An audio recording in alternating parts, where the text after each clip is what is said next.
I was in Vietnam with the 101st, 1st Brigade, from June of 65 to January of 66. And then I went from there because I'd been promoted to first lieutenant. Yeah. It's no longer platoon leader eligible because we knew the war would be over in a year or two, and so forth. Everybody had to be baptized under fire. Yeah. And I went from there to a MAC-V unit as the assistant battalion advisor, a captain, myself, and an NCO with a Vietnamese infantry unit. And all we brought to the game the table was, we controlled artillery if they needed it, medevac and all, because all we had to say was their Americans were in trouble. And so we could get any American unit to do whatever in support of the Vietnamese. And I left there in July of 66. I have to impart that down. But anyway, when we went we were given a very, as I recollect, a very general outline of where we were going, comments that the CAV had been around Dong Ap Bia at one point in time or another. Yeah. And Dong Ap Bia was almost as an aside. That's where we're going to go in, and we're going to set up the battalion operational base out there. And we would work out from there, as Bob Harkins was mentioning a couple of times here, and really just take control of the valley, not take control of that mountain, but it was a high ground. Yeah. You could see forever. It made all kinds of sense. So the night before we took off from Blaze, we moved down to Blaze. 3 gave a briefing to all the company commanders about what we were going to do, and my notes on my notepad I still have, and they weren't exactly the most copious notes ever taken because there wasn't a whole lot of information given. And initially, Bravo Company was designated as the Brigade Reserve. And so we sat on that at the LZ probably about 4 hours or more after the last ship lifted off with the guys going in, waiting for somebody to tell us something where we're going to go, because we knew if we were reserved, we weren't just going to sit there on Blaze forever. And that afternoon, I got the word from a battalion that we had been relieved of being Brigade Reserve. I don't know if I think they moved some other non-committed company from another battalion, but anyway, and that we were going to be inserted on the hill. So we loaded up, we went out, and Honeycutt, either he met me on the LZ or I went off the LZ to where he was after we landed. And he said, hey, Chuck, you got to go to, actually at the time he called me Littnan. Yeah. He said, hey, Littnan, you got to go and do such and such, you got to get up there. It's late, it was late, I don't recall exactly the time, but it was late in the afternoon. So I want you to get up there tonight if you can and secure the top so I can move the battalion CP up tomorrow morning. Okay. Not sure. We think now that maybe there might be people around, might be trail watchers out there because we had all these trails running in there. Yeah. You might be some local, whatever. Okay. So the expectation wasn't that we were going to run into anything big. Now, and this would be on the 11th, my days become not blurred, but they kind of run together after that. Yeah. I think the 11th, and interestingly enough, I always referred back to Boscha's book because Frank took copious notes out there. Yeah. And so he said on the 11th, such and such happened. Well, I knew such and such happened. And if you say it's the 11th, I have to go with it because it makes sense. Yeah. But we ran into the trail was never really, once we started up, was never really narrow. It wasn't, you could touch the jungle on both sides. Yeah. This was a well-used path. It widened out in areas where it might have been a couple of areas about 3/4 of the width maybe of this room, and fairly steep slopes, but all the slopes are obviously heavy vegetation. Yeah. So it went against my grain to be following a trail, because it had been beaten into me but there was no other way to get up on that hill unless you stayed on those ridge lines, and the ridge lines they've been well traversed. So we're moving up. We got hit hard. Probably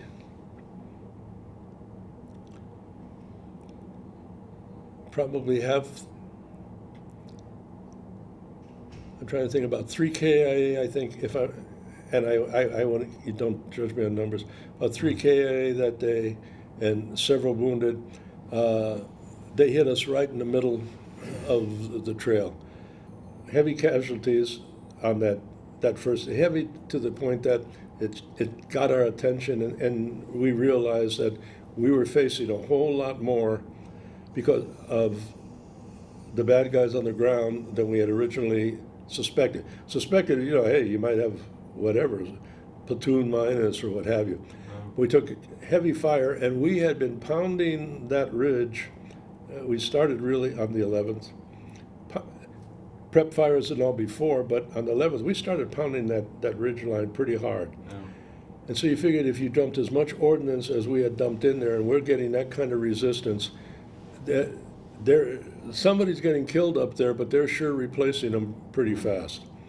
So we kind of pulled back a little bit, hunkered down into an NDP, and realizing that we were probably going to be there a while,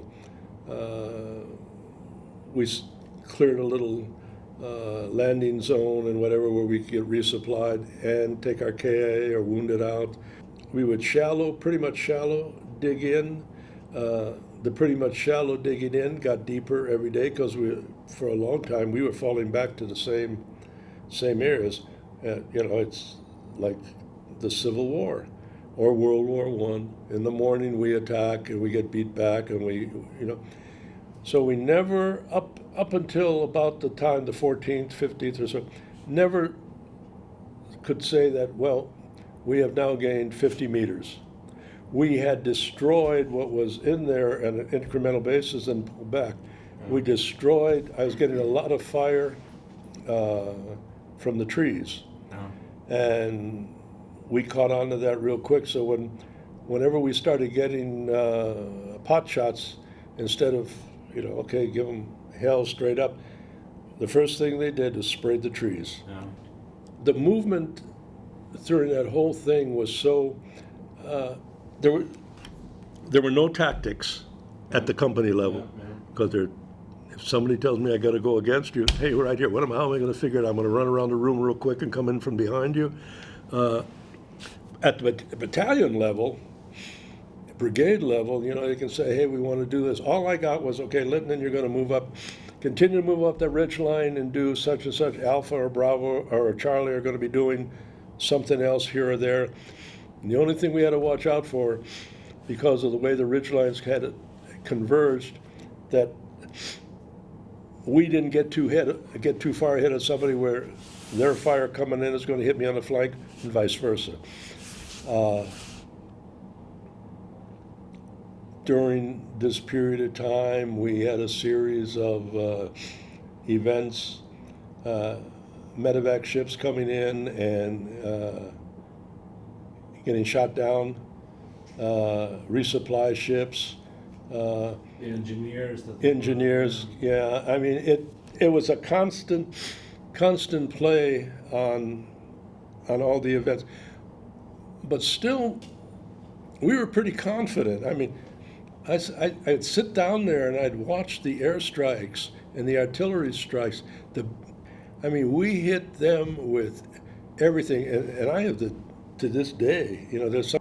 But I said, if you got 1,000 some men that are hunkered down in that complex they had on the hill, and we dropped the world on them. Yeah. I said, you would have to have a pair about this size not to run away, Yeah. to continue to do, or just be so petrified. I firmly believe that, it's jumping ahead a little bit, that the only reason so many were still left on the hill on the final day when they moved is because officers were eliminated. They're, otherwise, I can't imagine them wanting to hang on to do whatever. I don't think they could have been Ho Chi Minh's finest, but realistically speaking, this was rapidly turning into an Alamo for them. And if there's any way out, we half expected them to take it. And I think it was the 13th, late the 13th, when Charlie Company, moving up to our right, and made the mistake, not, it's hard to say it was a mistake, but split his forces, and this was the element moving forward, and this is the element to guard what they had in the rear. The problem is that leaves a gap in between those guys and these, and they got hit, and got hit hard. And we didn't really know at the time. I know we had a cessation of movement because battalion, my guess, battalion wasn't quite sure exactly where Charlie was in there, and if we had kept moving again, there's points in there where you can have converging fires. Yeah. And late in the afternoon, we got the word from Honeycutt that he wanted us to send a platoon. He recommended Bosch's because, Honeycutt's the boss. Okay, Frank can go. But to go over there and to check it out, and if necessary, bring the unit back through Bravo Company for whatever. And Frank went over there, and you know the war story, or the horror story on that. And company really in total disarray. A company with some strong officers, Joel Troutman, as an example. Joel's a crackerjack guy. So Frank was told, I was told that, we'll bring the company out. So I told Frank, just bring them out, police up, forget about all the other gear that they may have, but police up all the weapons and ammunition that you possibly can, and bring that back. If they lose their rucksacks, they lose their rucksacks. But we didn't want M16s, M60s, or anything else that the company had laying over there. So he brought them back over the, off the hill, down this, across this little, this was not necessarily little, across the ravine and all, and then up into our area. And it was late at night, early in the morning when they came across. His guys were obviously beat. Yeah. They were obviously a little bit angry or whatever. Anyway, we passed that day, which would be like, I think on the 14th morning, we passed them back down through the ridgeline back. We never had, until after I was hit, we never had anybody really try to come up behind us on that ridgeline. They, for whatever reason, and the geography, I think, probably dictated that. But anyway, Johnson's guys went back, I think, for a while there, then they became a palace guard. Joe Troutman has a real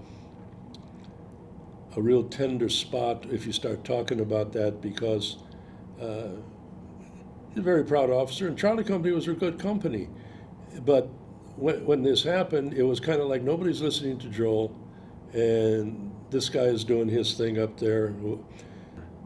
After a while, my guys got angry, but not at me, not at Honeycutt or anybody else. They got angry at the guys on the hill.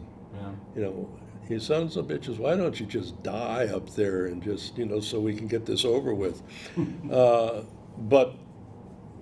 And that makes a good fighting force. And I think since you've been around here, when you talk to some of these guys that work together, or in same unit, same platoon, same company, whatever, uh, they, the chatter is about John Doe, Bob Smith, what have you, those who weren't, or those, yeah, they made it out. Whatever happened to him? It's the old adage, nobody up there is fighting for God and country. They're fighting for the guy next to him because it's the only way you can survive.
The only problem I brought back out of Hamburger Hill is my memory of it is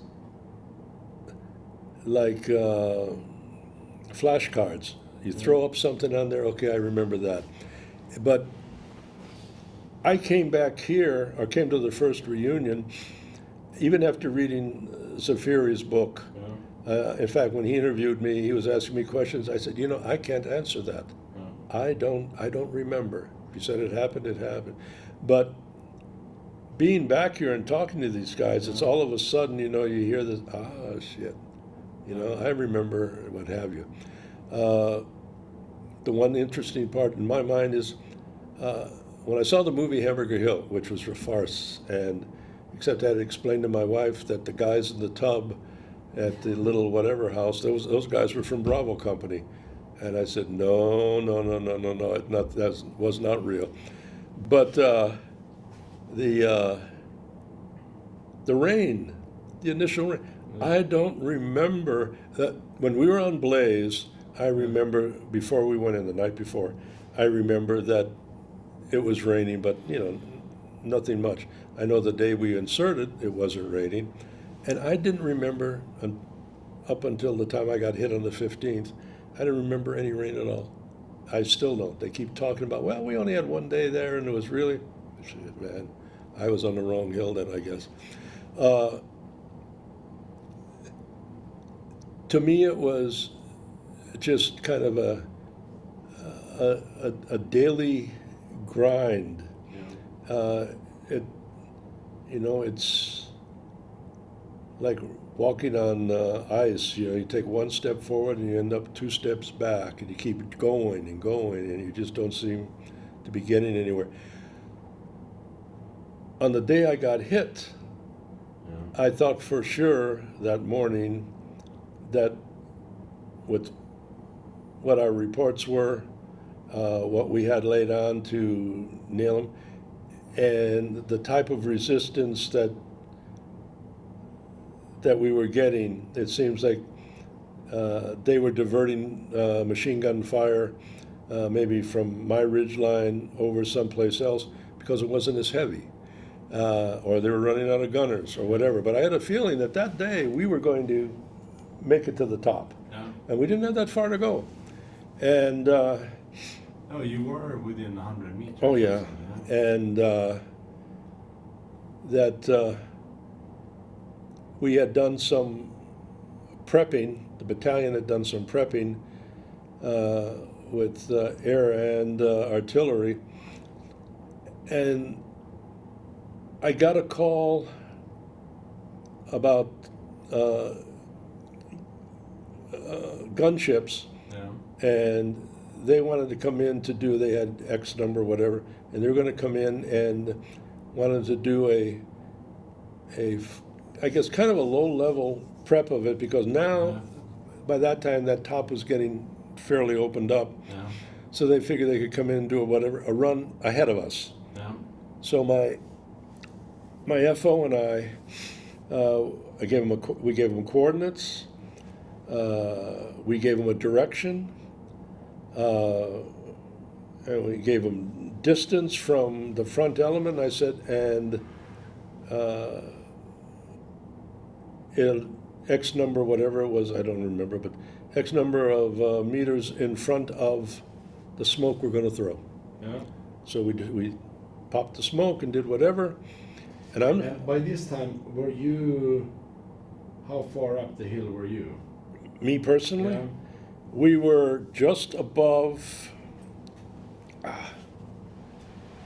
Or, We had the little, whatever you want to call it, an LZ as such, but not. Here we resupply, evacuating our wounded in K. Then an area, maybe 75 meters, 100 meters up from that, and then the company, the platoon, most of the platoons except one, Frank's, maybe 50 meters or more up in there in front of. So as far as where the company was concerned, I was about in the middle yeah. but not necessarily in the middle of on a troop basis, just in a time distance. So resupply, whatever down here, up in here. And You say Frank's platoon wasn't there. he was But they were up- with my, no, Oh, at that time, Frank was in the vicinity of where I was. All right. And we'd just done whatever, sitting on a tree stump. So obviously we had been someplace where we had blasted a tree stump or two, but I was sitting on a tree stump, and the next thing I know, it's quiet, it's whatever, no pain, no gain, but no pain. And I was picking myself up off the ground, so I thought, and by that time, and that all happens fast. By that time, I've got Doc Shock running over, I guess, and whatever. So both my RTOs, one killed, one wounded, FO, leg really screwed up, his RTO killed.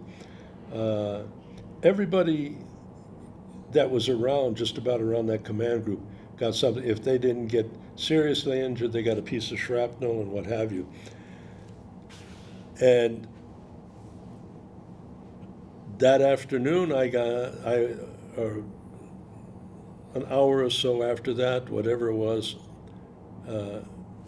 I was lifted off the hill. Doug Chappell, who came in to replace me, Yeah.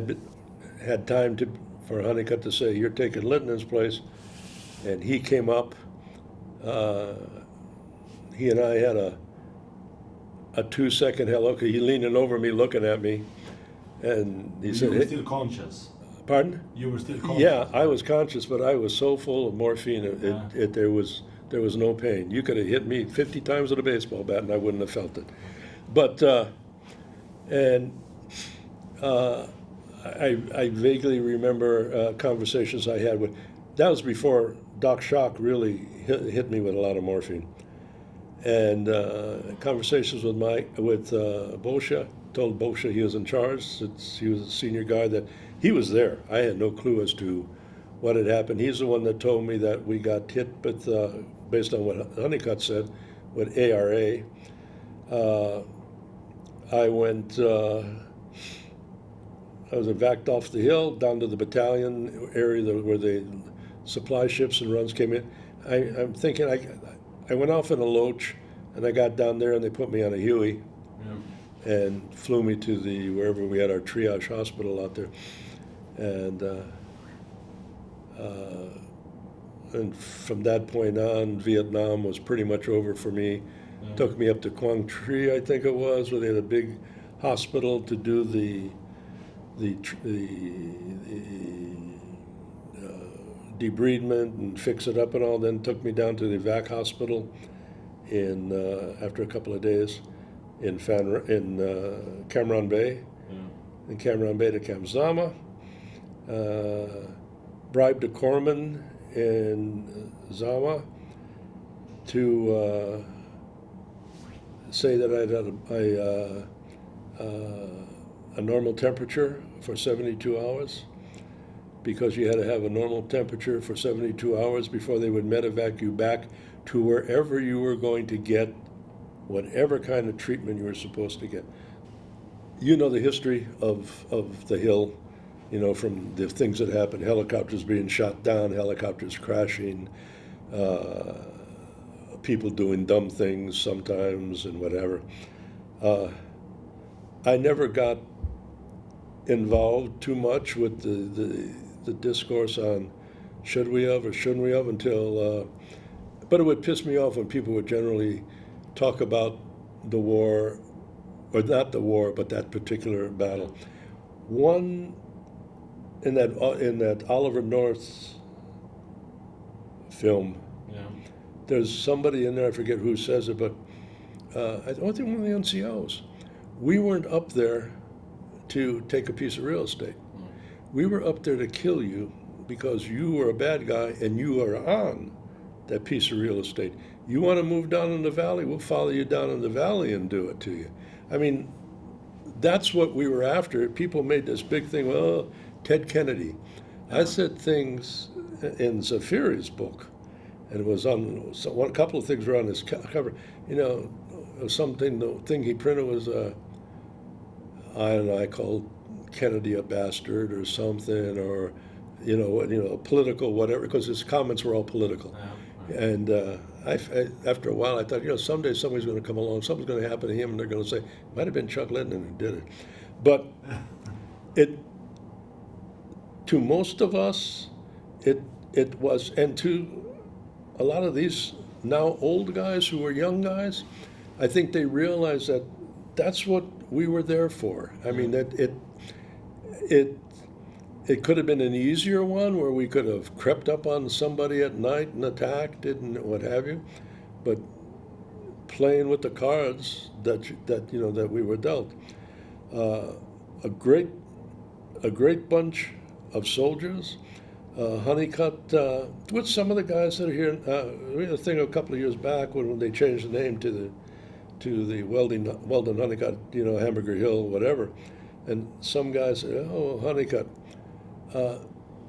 But after kind of talking to their peers here, you know, coming to realize that I can think of a lot of people who could have been put in command that were in the brigade at the time, the division at the time, could have been put in command of that battalion. But sheer force of personality, there was nobody that could have done the job that he did. I mean, there was no saying no, but he would listen. There was no saying no. Who was it? Was it Helms? No, it was John Snyder. Helms. When he went before the Direct Commission Board, did he tell you this? Yeah. And you know, they said, yeah, Weldon Honeycutt. You know, who's Weldon Honeycutt? You know, your battalion commander. Oh, you mean Blackjack? Everybody call him Blackjack. I'm not even sure that for the first day or two that I was assigned there, that I knew what his name was. Colonel Conmee called him Blackjack. And you're going down. I knew that had to be his call sign or nickname or whatever.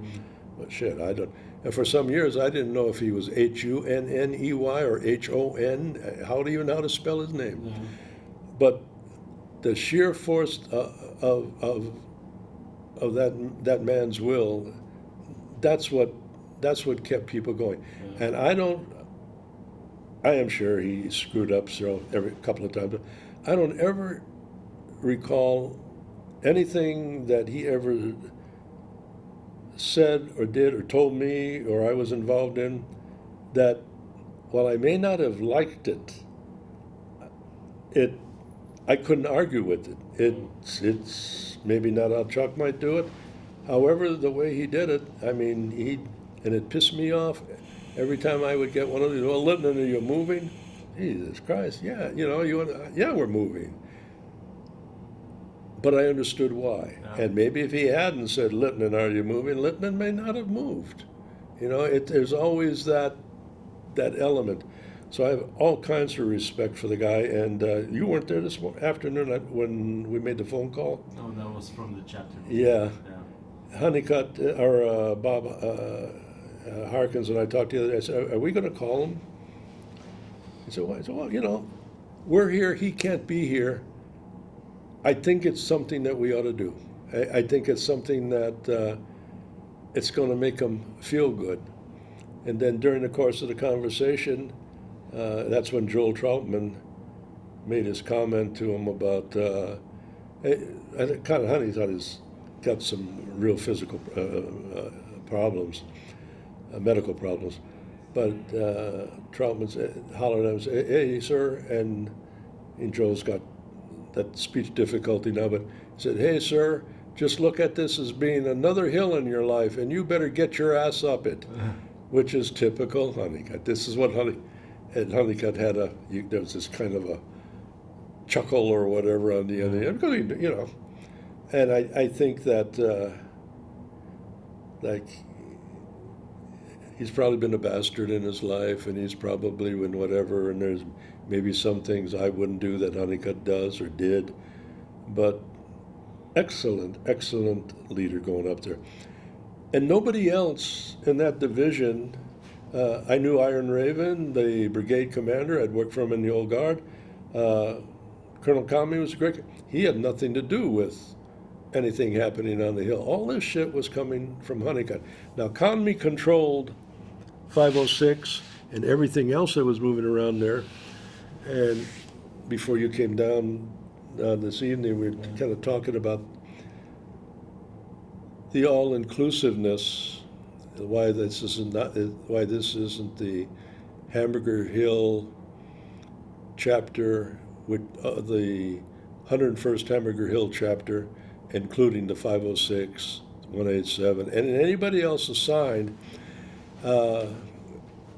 And whoever I was talking to said, we don't think that the 506 wants to be involved. Because while they did their thing, unfortunately, the prima donnas for that show was us, the 3187. We got center stage. We were the ones that were doing, and we did it. I mean, our casualties compared to theirs, the overall eventual taking of the hill,